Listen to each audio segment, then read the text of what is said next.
The Man-Eater of Segur by Kenneth Anderson. Recording by Apratim Viraj Singh. The hamlet of Segur is situated at the foot of the northeastern slopes of the well-known Nilgiri Mountains in South India, or Blue Mountains, which is what the word Nilgiri literally means. On the summit of this lovely range stands the beautiful health resort of Uttakamund, at an average elevation of 7,500 feet above mean sea level. This queen of hill stations, as it is affectionately termed, is the focal point of visitors from all the length and breadth of India. Uttakamund has a charm of its own, with a climate that allows the growth of all types of English flowers and vegetables to perfection. The all-prevailing scent of the towering eucalyptus trees, which is wafted across the station from the surrounding plantations, mingled with that of the fir and the pine, makes memories of Ooty unforgettable, and with its cool climate gives a welcome change to the visitor from the heat and enervating temperature of the sweltering plains far below. A steep ghat road, 12 miles in length, leaves Uttakamund, and after passing through graceful rolling downs, where fox hunting was once a pastime of the English residents, the local jackal taking the place of the fox, drops sharply downwards to Segur at the foot of the range, where dense tropical forests prevail. The road is so steep in places as to be almost unusable except to motor cars of fairly high power. At Segur, the road bifurcates, one branch running northwestward through dense forest past the hamlet of Mahvan Halla and the village of Maisini Gudi, to meet the main trunk road linking the cities of Bangalore and Mysore with Uttakamund at the forest chowki of Tipakadu. The other bifurcation leads eastwards through equally dense forest along the base of the Blue Mountains to the forest bungalow of Anayakutty 9 miles away. Two perennial streams water this area, the Segur River and the Anayakutty River, both descending in silvery cascades from the Blue Mountains. Here, their waters run through giant tropical forests to join those of the Moya River some 15 miles away. The Moya River, or Mysore Ditch, as it is known, forms the boundary between the native state of Mysore on the north, the district of Coimbatore on the northeast, and the Nilgiri Range with its foothills on the south, both Coimbatore and the Nilgiris forming part of the province of Madras. The evergreen forests of the Malabar Wayanad extend to the west and southwest. All the areas mentioned are densely wooded, hold game preserves on the Mysore, Malabar and Nilgiri sides, and are the habitat of large numbers of wild elephant, bison, tiger, panther, sambar, spotted deer, and other animals. The forest bungalow of Anayakutty is built on a knoll, past which run the swirling waters of the Anayakutty River. In summer, it is an unhealthy place, full of malarial mosquito and the origin of many fatal cases of black water fever. In the winter, it is a paradise. The mornings are fresh and sunny, ideally suited to long hikes through the forest. The afternoons are moderately cool.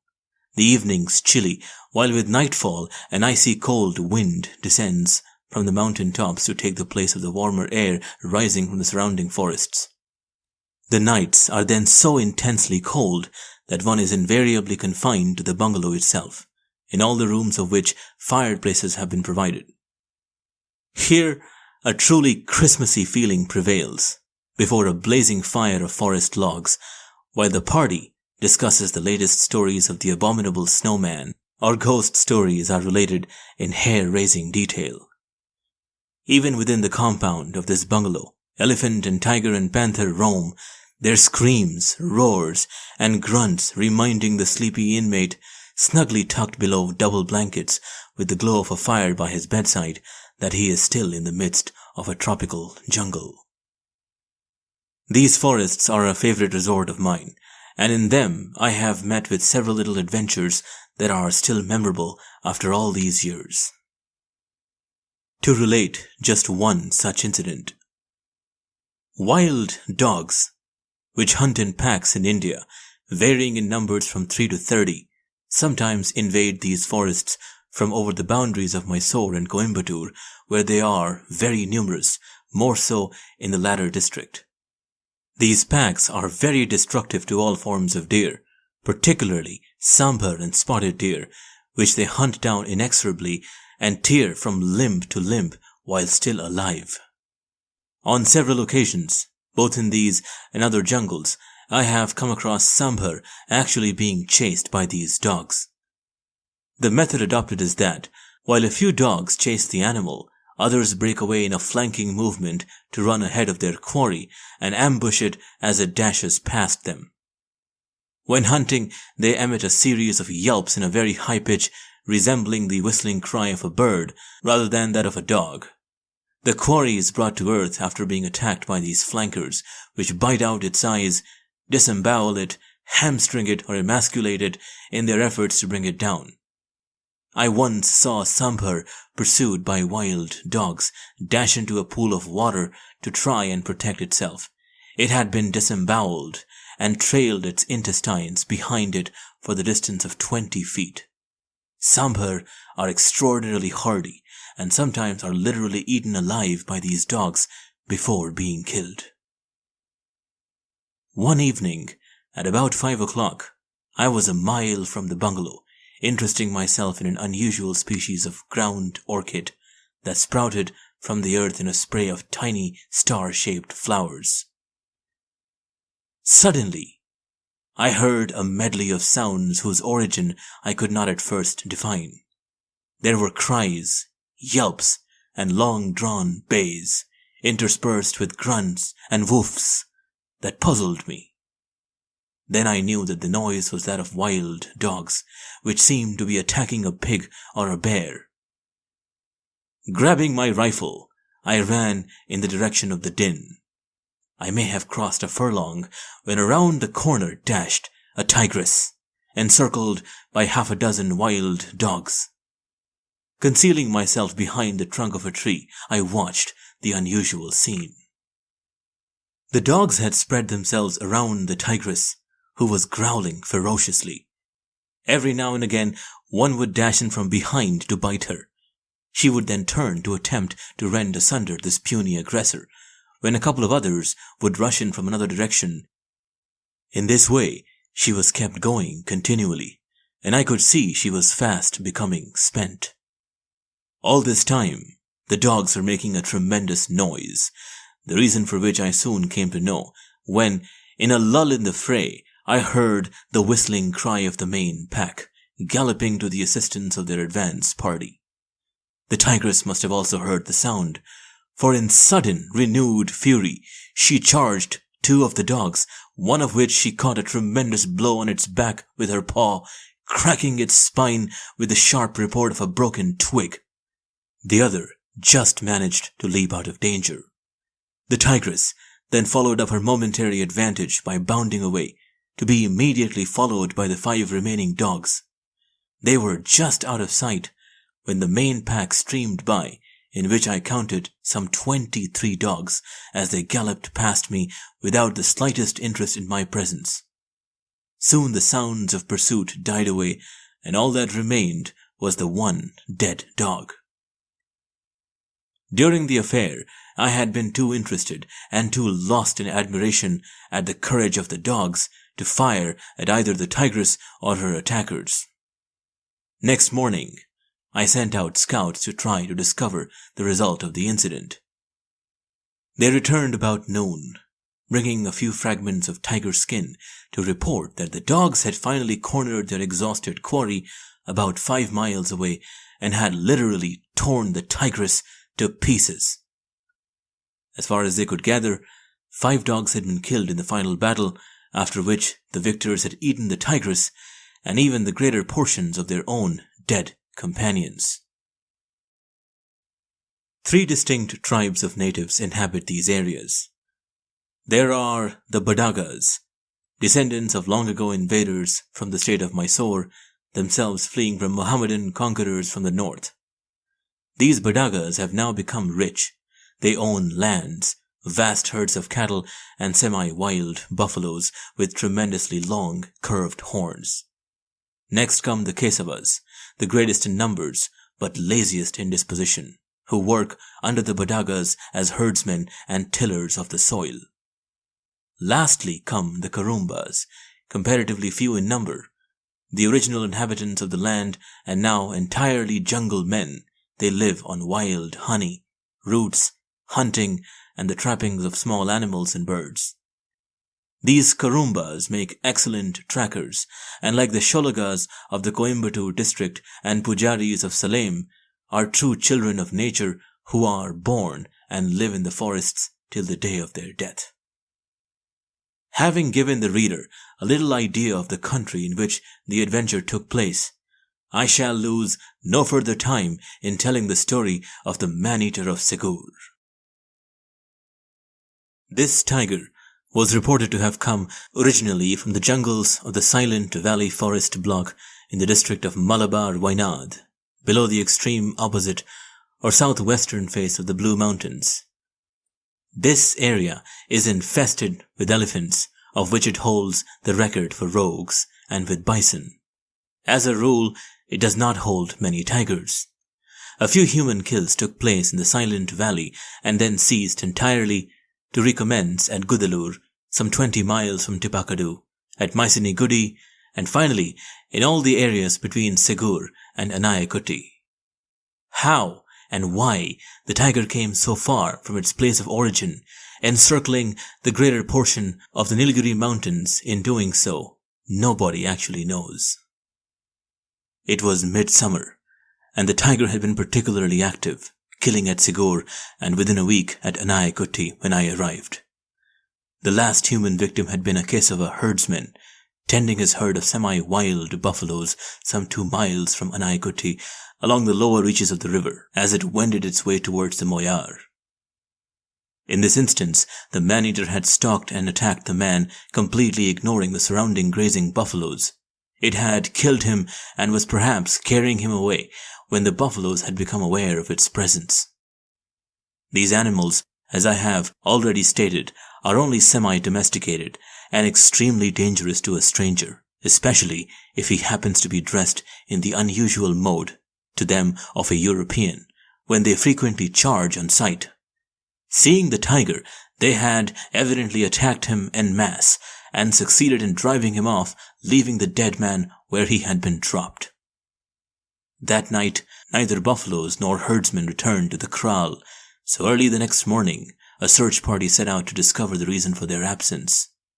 It did not take them long to find the dead herdsman surrounded by his herd of placidly grazing buffaloes, which had effectively prevented the tiger from returning to its prey. An examination of the corpse, the pug marks of the tiger, and the pursuing hooves of the charging buffaloes revealed the sequence of happenings as I have related them. The kill that had taken place a week earlier at Segur had been that of a woman as she went down to the Segur River with her water pot to fetch the daily supply of water for her family. In this case, the tiger had succeeded in carrying off its victim, the only evidence of the occurrence being the mute testimony of the broken water pot, the pugs of the tiger in the soft mud that bordered the river, a few drops of blood, the torn sari, and a few strands of human hair that had become entangled in the bushes as the tiger made off with its prey. I visited both localities, and by careful measurement and examination of the pugs, which were very clear on the river bank at Segur, determined that the tiger was a smallish-sized male of considerably less than adult age. Reports had it that the tiger very frequently traversed the 10 miles of forest road between Segur and Anayakutty, his pug marks being seen along this track, especially in the vicinity of both places. As a preliminary, I therefore decided to set up along this road at differently selected places, and without wearying the reader with details, put this plan into practice, spending thus a whole week, alternately in the vicinity of Segur and Anayakutty, without seeing any signs of the tiger. The 7th night I spent on a tree 1.5 miles from Segur, returning the next morning to the Anayakutty forest bungalow, where I had established my headquarters. I was informed that a Kurumba, who had left the previous morning to gather wild honey from the combs of the giant rock bee that abound by the hundreds in the region of a place called Honey Rock, about 4 miles from the lower foothills of the Nilgiris, had not yet returned. Assembling a group of 20 persons as a search party, I accompanied them to this wild and densely wooded spot. Splitting the party into 4 groups of 5 men each, as protection against possible attack by the man-eater, we searched till noon, when one of the men discovered the body of the dead Kurumba lying in a nala and brought me the news. I went to the spot and found the man had been killed by being bitten through the throat. Beside him lay his empty kerosene tin, in which he had been gathering honey, all of which had spilled on the ground to form a feast for a colony of black ants, which covered the tin in a black mass. Thinking at first that the tiger had killed him and wondering why it had not devoured him in that quiet, secluded spot, we cast around for tracks, but soon discovered that the killer had been a female sloth bear, accompanied by its cub. The human-like imprints of the mother's feet and the smaller impressions of the cubs were clearly to be seen in the soft sand that formed the bed of the nala. Evidently, the she-bear had been asleep with its cub, or perhaps about to cross the nala, when the Kurumba, in his search for honey, had suddenly come upon it. The sloth bear has a very uncertain temperament at the best of times, being poor of sight and hearing, so that humans have often been able to approach them very closely before being discovered, when in the fright and excitement of the moment they will attack without any provocation. Undoubtedly, this is what happened when the she-bear, surprised, frightened, and irritated, and in defense of her young, which she fancied was in danger, had rushed at the Kurumba, bitten him through the throat, severing his jugular, and then made off as fast as she could. I did not wish to spend time in hunting a bear, which after all had only killed in defense of its cub, and was about to return to the bungalow at Anaikutti when the 4 Kurumbas that were included in the party urged me to track down and shoot the animal, which they felt would be a menace to them when they, in turn, came to the same place for honey.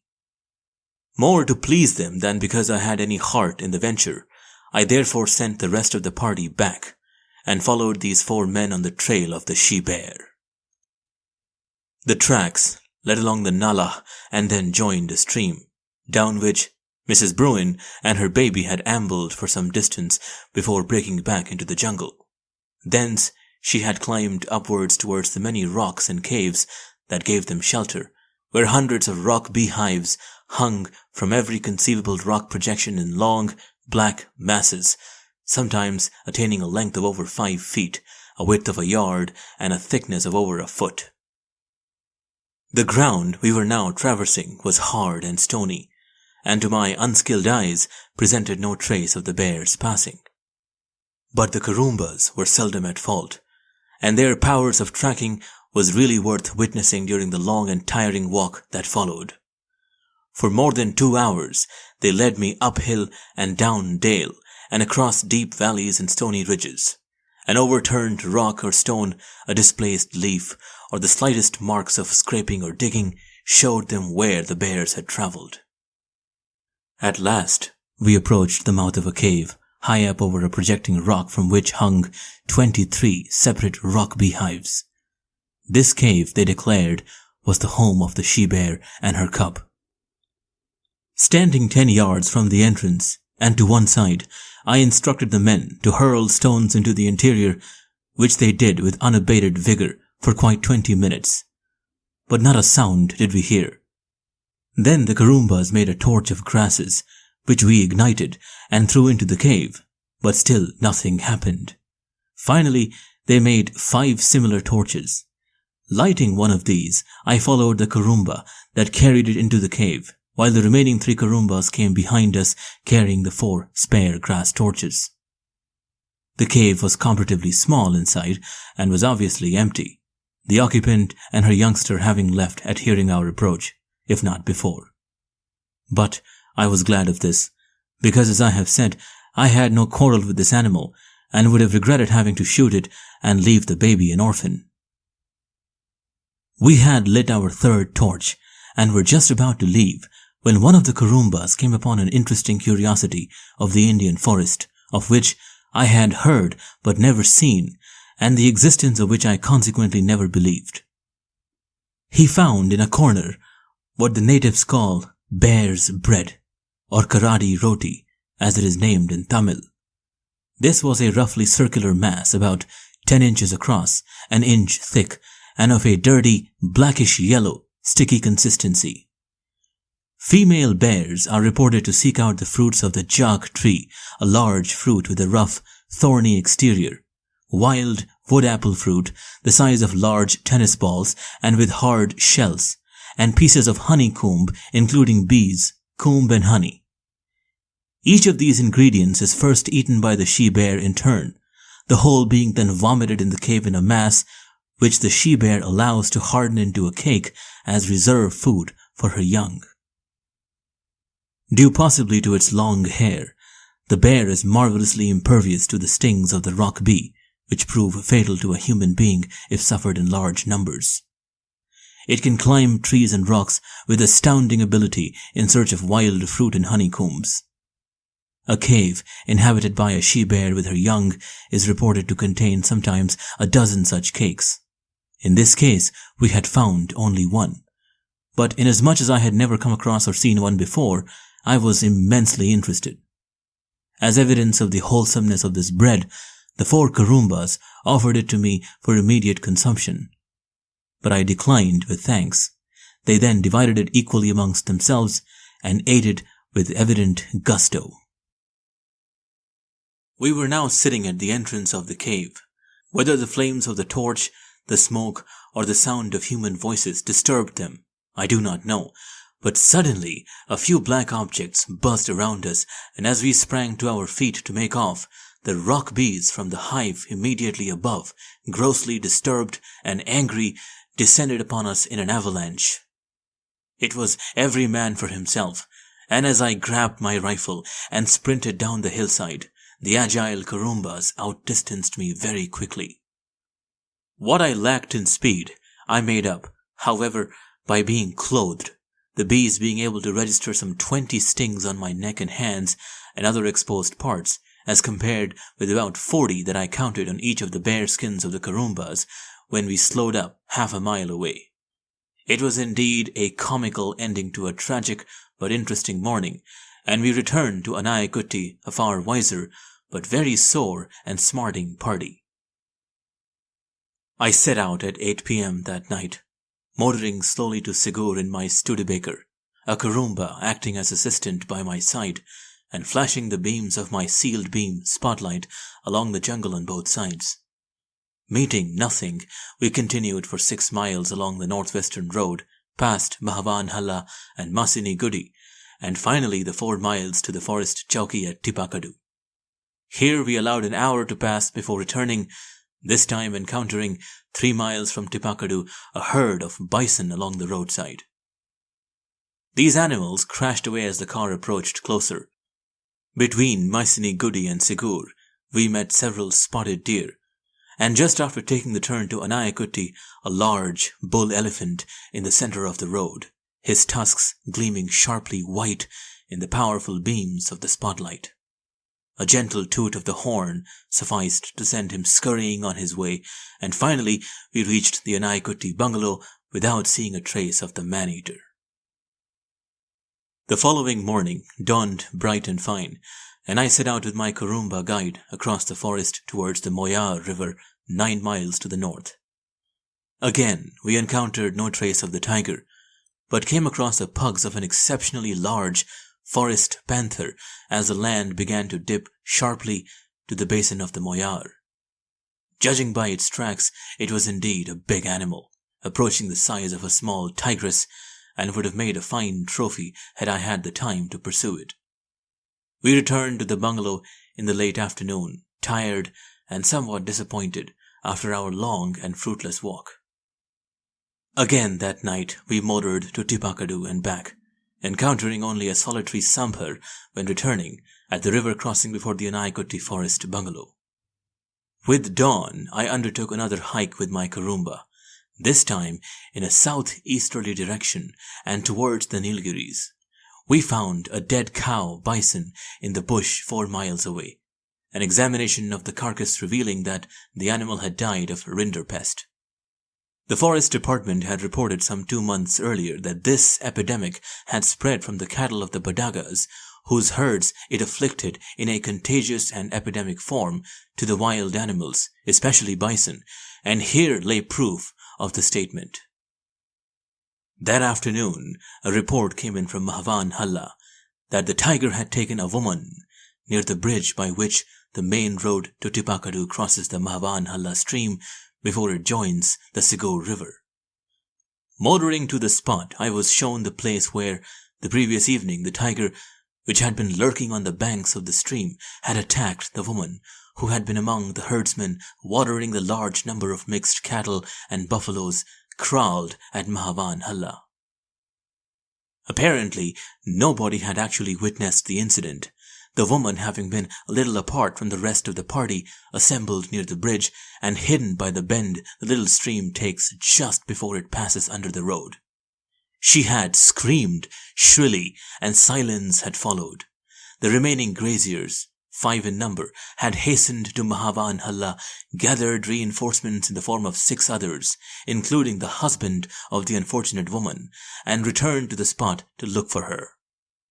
They had found the basket she had been carrying, and close by in the soft earth the pug marks of a tiger. Then the whole party had returned to Mahvan Halla.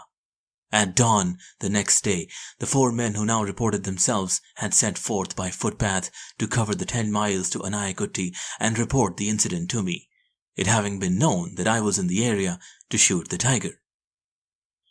We went to the place where the woman had been attacked, and with the expert help of my Kurumba tracker, were soon able to pick up the trail of the tiger and its victim.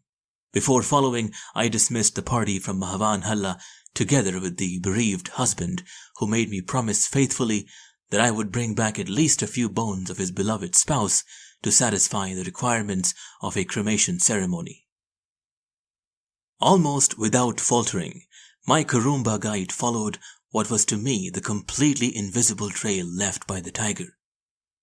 The man-eater was evidently making towards a high hill, an outspur of the Nilgiri range that ran parallel to the road on the west at a distance of about 2 miles. Years ago, I had partly climbed this very hill in search of a good bison head, and knew its middle slopes were covered with a sea of long spear grass, which gradually thinned out as the higher and more rocky levels were reached. In that area, I felt we had little chance of finding the tiger or its prey. Nevertheless, my little stout guide continued faultlessly, and within a mile of the foot of the hill came across the woman's sari caught in the undergrowth. Shortly afterwards, the tiger appeared to have changed its mind, in that its trail veered off to the right, parallel to the hill, which now was quite near, and back again towards the bed of the Mahvan Halla stream. Still following, we eventually reached the stream, which here ran through a deep valley.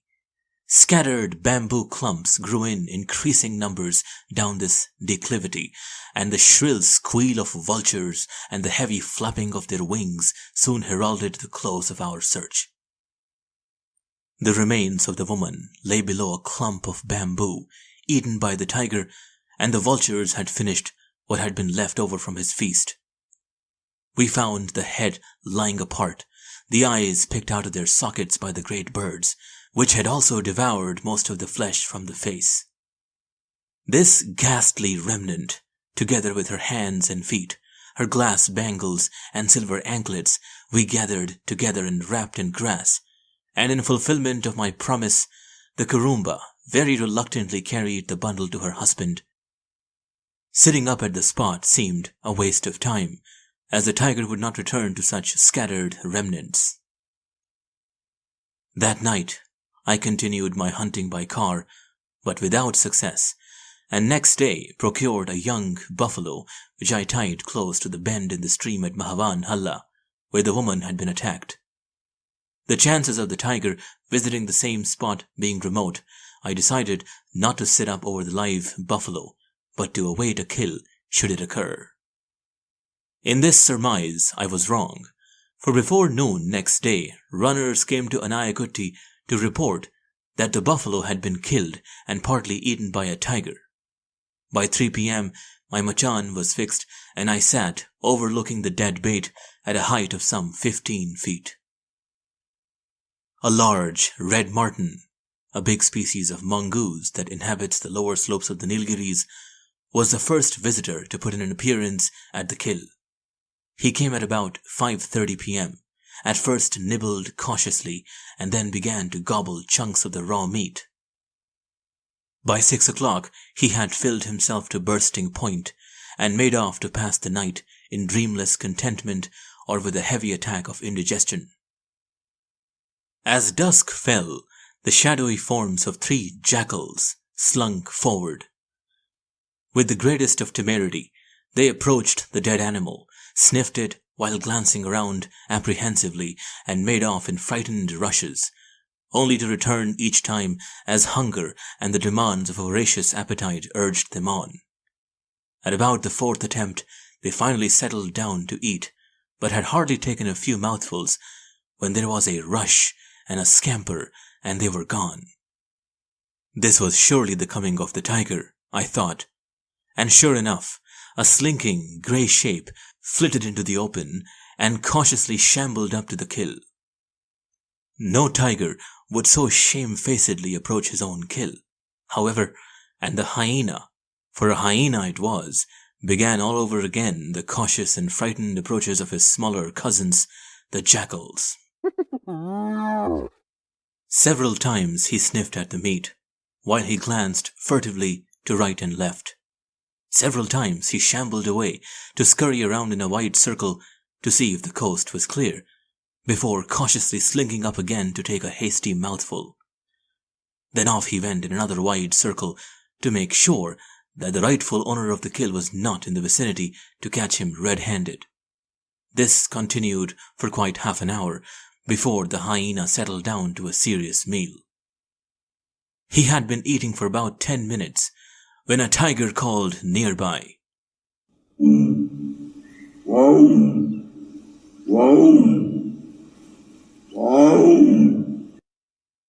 Was 4 times repeated in the silent night air, and the hyena whisked away as if by magic and did not return.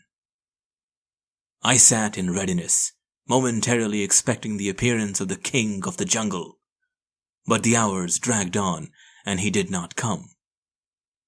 Whatever may have been the reason, that tiger gave the kill a wide berth that night, and the false dawn found me shivering with the intense cold that had now set in despite the summer season. I remained till daylight to descend from my machan, cramped and stiff, thoroughly disgusted and disappointed with the world at large and with the tiger in particular. What caused him to approach so close to his kill that night without actually putting in an appearance will ever remain a mystery. I rested the next day and followed my usual nightly procedure of motoring along the road to Tipakadu and back, but without seeing any sign of the tiger. This time, a small panther jumped off a roadside culvert exactly at the turning point on the road to Anayakutti and crouched in the ditch, its bright eyes gazing into the spotlight as the car passed by. I left the little brute alone to pass its days in happiness in the beautiful forests where it rightfully belonged. The next week proved uneventful, and I began to think of giving up the chase and returning to Bangalore, but eventually I decided to wait 3 more days before departing. One of these 3 days passed uneventfully, when at midday, the second day, a Badaga boy, the son of a rich cattle owner at Segur, was carried away by the tiger while taking the midday meal to his father, who was with the cattle and other Kesava herdsmen. I was soon at the spot with my Karumbas to follow up the trail. The tiger had carried the boy across the Segur river and into the jungle to the north. Again we followed without delay, and this time found the body hidden in a nala and only half eaten. Unfortunately, The father arrived at the scene and wanted to remove the body, and an hour was lost in argument to persuade him to let it remain and give me a chance of sitting up. In the vicinity of the body, there was no suitable tree or rock in which to conceal myself, and eventually it was decided to move the corpse some 50 feet towards a bamboo clump on the top of which an unstable machan was erected. To reach this, I had to climb up the notches of a cut bamboo stem, only to find the machan one of the worst I had ever sat on in my life. It swayed alarmingly with every current of wind, and my slightest movement caused the bamboos to creak ominously below me. Besides, I did not even have a good view of the body, which was over 30 yards away. The bamboo stems growing around me completely obstructed any view at a close range. The beginning of my vigil was most uninteresting, and no living thing put in an appearance beyond a peacock, which alighted higher up the Nala bank from the place where the corpse was lying.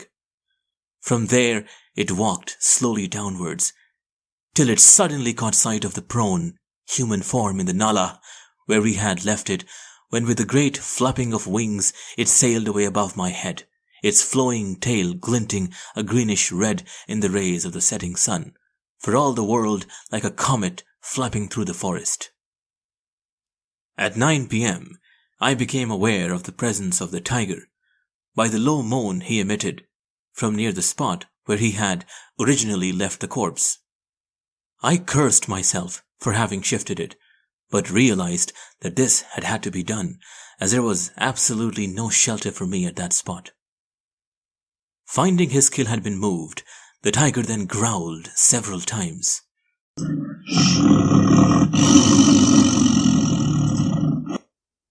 After all, we had shifted it by barely 50 feet, and from where he stood, the tiger would undoubtedly see it in its new position and come towards it, or so I hoped.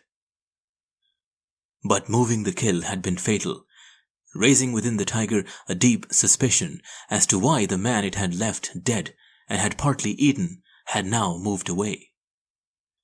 It is extraordinary how very cautious every man-eater becomes by practice, whether a tiger or a panther, and cowardly too. Invariably, it will only attack a solitary person, and that too after prolonged and painstaking stalking, having assured itself that no other human being is in the immediate vicinity. I believe there is hardly any case on record where a man-eater has attacked a group of people, while many instances exist where timely interference or aid by a determined friend or relative has caused a man-eater to leave his victim and flee in absolute terror. These animals seem also to possess an astute sixth sense, and be able to differentiate between an unarmed human being and an armed man deliberately pursuing them. For in most cases, only when cornered will they venture to attack the latter, while they go out of their way to stalk and attack the unarmed man. This particular tiger was definitely possessed of a very acute sixth sense, for it guessed something was amiss. Instead of openly approaching its kill, as I had hoped it would, it then began to circle the whole area, plaintively moaning at intervals as if in just complaint against the meanness of fate at having moved the kill. Around and around it travelled for quite an hour, till it finally decided that the kill was forbidden fruit, and the last I heard was its plaintive moaning receding to southwards as it made for the sheltering hills. This last episode, with its attendant failure, caused me to redouble my determination to bag this most astute animal, and to postpone my departure, if need be, for another fortnight to enable me to do so. Gossip with the Kurumbas now suggested that the tiger might be met at nights along the many cart tracks that branched into the forest from Anaikuti, Segur, and Mahvan Halla, rather than along the main roads on which I had been motoring for several nights. As these cart tracks were unmotorable, I hired a bullock cart for the next week, and determined to spend each night in it, meandering along every possible track in the vicinity of the three places. The driver of this cart, a Kesava, was an unusually dowdy fellow, and my two Kurumba scouts were to accompany me to suggest the most likely tracks. The next 3 nights we spent in this fashion, encountering only sambar and spotted deer, and on the 3rd night, an elephant, which gave us some very anxious moments. It was where the track crossed the Anayakutty river, 2 miles from the village, that we first met him. He had been standing under a mighty mutti tree, as motionless as a rock, and quite unnoticed by us. In the cart we carried the car battery, which I had detached together with the sealed beam spotlight to be used in emergency only. For ordinary illumination and for picking up eyes in the jungle, we were using 2 torches, a 7-cell and a 5-cell respectively. As I was saying, we were crossing the river, and the cart was about midway in the stream, the bulls struggling valiantly to pull the huge wheel through the soft sand, when the elephant, alarmed and annoyed by the torches, let forth a piercing scream, like the last trump of doom, and came splashing at us through the water. Switching on the sealed beam spotlight, I caught him in its brilliant rays about 30 yards away.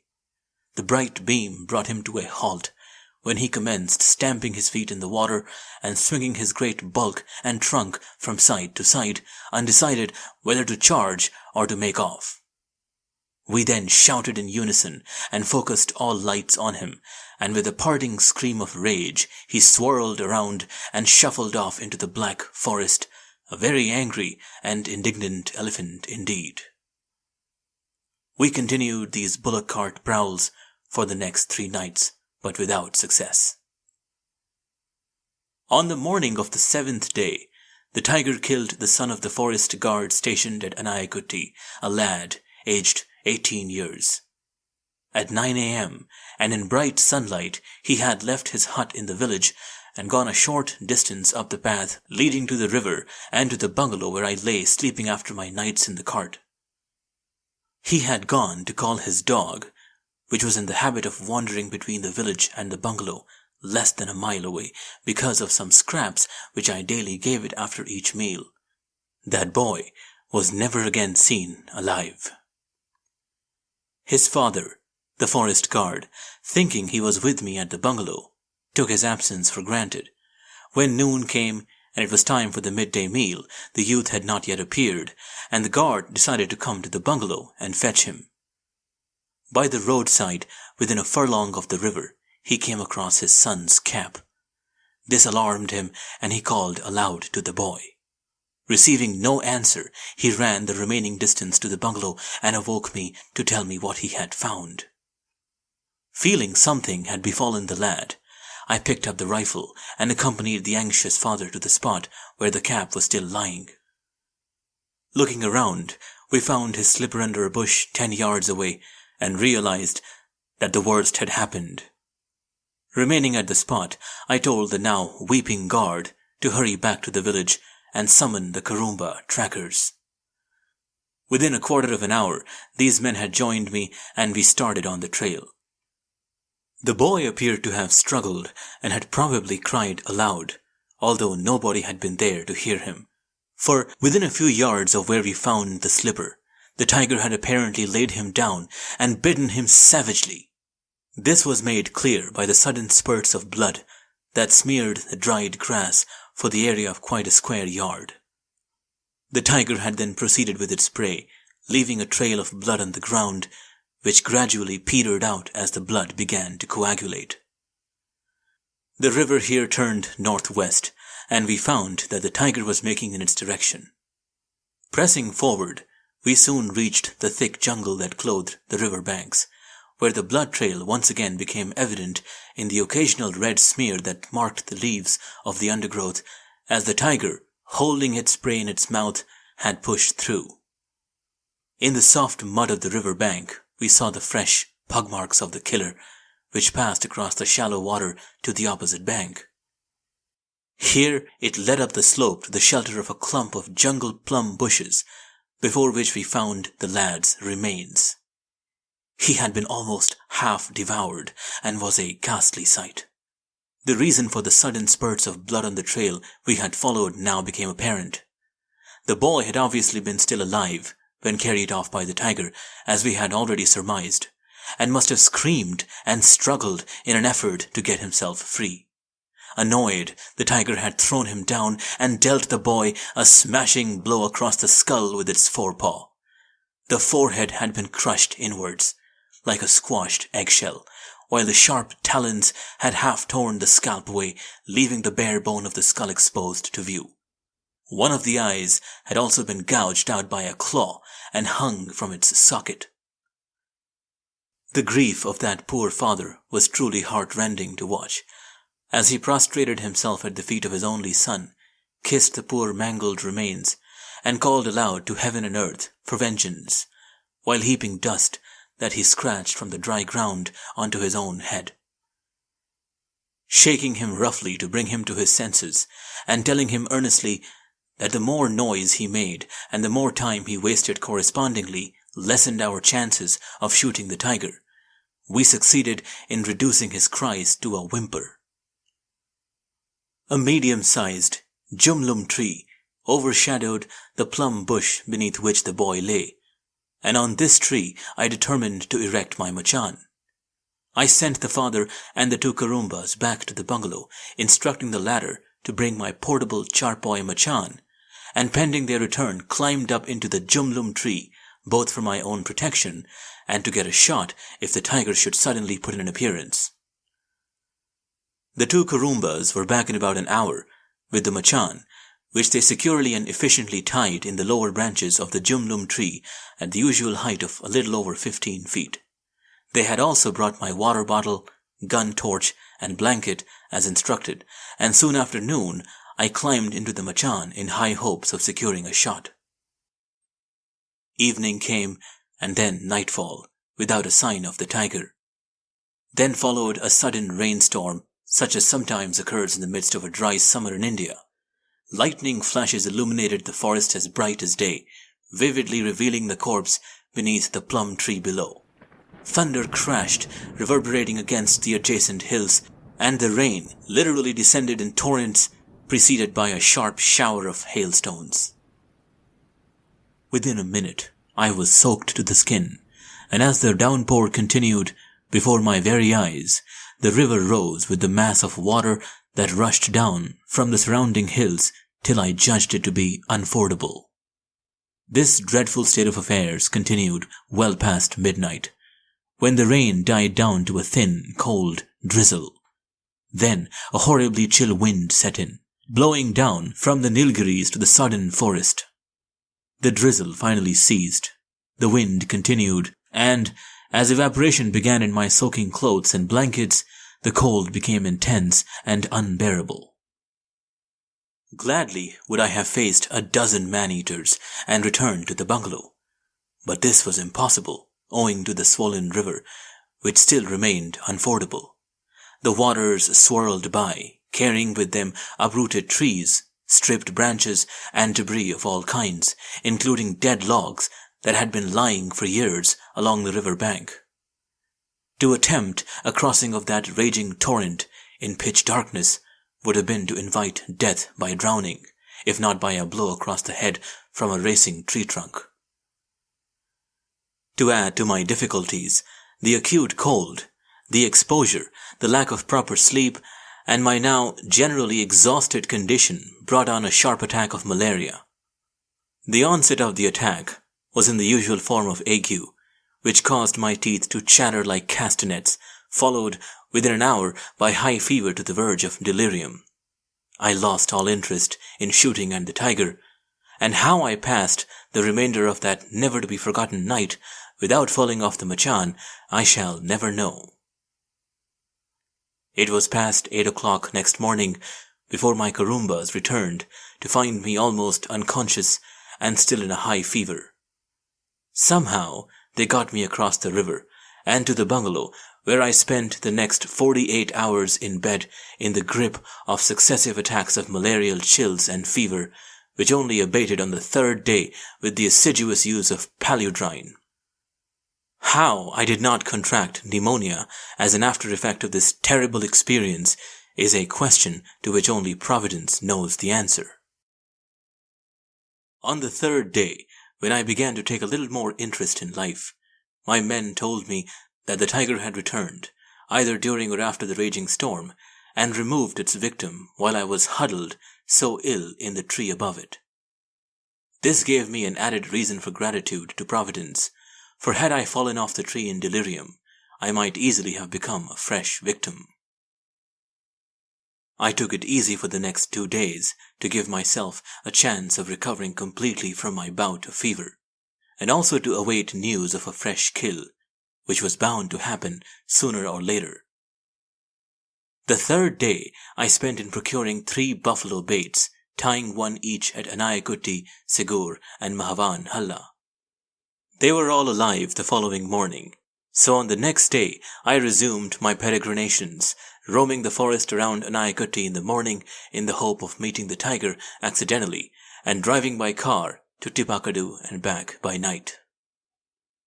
2 days later, the run of bad luck I had been experiencing over the past 3 weeks suddenly changed for the better. That morning, for a change, I decided to follow the course of the Segur River for some miles downstream. Driving with my Kurumbas to Segur village, I left the car at a large banana plantation and began to put this plan into action. Hardly a mile downstream is a swampy area, much inhabited by bison in years gone by, and still locally known as Bison Swamp. A half-mile beyond this, a large patch of dense bamboo jungle covers both banks of the stream. These bamboos have always been a favorite haunt of elephant and sambhar, tigers occasionally passing through on their way down from the hills. It was 8:30 a.m., and we had just entered the bamboos when a sambhar doe bellowed loudly from the opposite bank, to be taken up almost immediately by the hoarser cry of a stag. The Kurumbas and I sank to the ground among the rushes that grew profusely along the river edge at this spot. The 2 sambhar repeated their calls in quick succession, and it was obvious that something had alarmed them. At first, I thought that they had seen or winded us, but I dismissed the idea with the realization that what breeze existed was blowing upstream from the sambhar to us. Also, they could not have spotted us, being as they were some distance within the bamboos from where we were quite out of sight. Our progress had been very silent and cautious, so the only conclusion to be drawn from the continued strident calls of the sambhar was that they had seen or winded a tiger or panther, as no other human beings would be about in such a lonely place due to the panic created by the man-eater. We lay in the rushes for almost 10 minutes, when, with a loud clatter over the loose stones in the riverbed, a sambhar stag, closely followed by a doe, dashed across to disappear among the bamboos on the same bank as that on which we were hiding. Not a move came from any of us as the anxious moments passed, and then, silently, gracefully, and boldly, a tiger stepped out of cover from the opposite bamboos and glided down the steeply declining bank to the river's edge. Without hesitation, he walked into the river, ignored the cobbled stones, and when the water had reached his chest, he stopped and commenced lapping. Taking careful aim, I fired behind his left shoulder. He sprang backwards, emitting a coughing grunt, and then rolled over on his side, facing away from me and towards the bank from which he had just come. Running forwards out of concealment, I advanced some 40 yards, from where I could just see a part of the side of his face, the rest having sunk below the water. Here I waited quite 15 minutes to put in another shot if need be, but it proved unnecessary, for the tiger was dead. I have mentioned that I had taken careful measurements of the man-eater's pugs, which I compared with those of the specimen now before me, to find they corresponded exactly. Thus I knew that at last, after many tiring efforts and exasperating failures, I had shot the man-eater of Segur. The reason for his man-eating propensity also became apparent, in that the animal had only one eye. The remaining eyeball had shrunk to nothing. When skinning this tiger, I took particular trouble to investigate the cause of the loss of that eye, and upon digging out what remained of the organ with the knife, I found a gunshot slug embedded in the socket. Here was clear reason why the animal had become a man-eater. Someone, in all probability a poacher, armed with a muzzle-loader, had fired at the animal's face in the faraway, silent valley of the Malabar Waynad.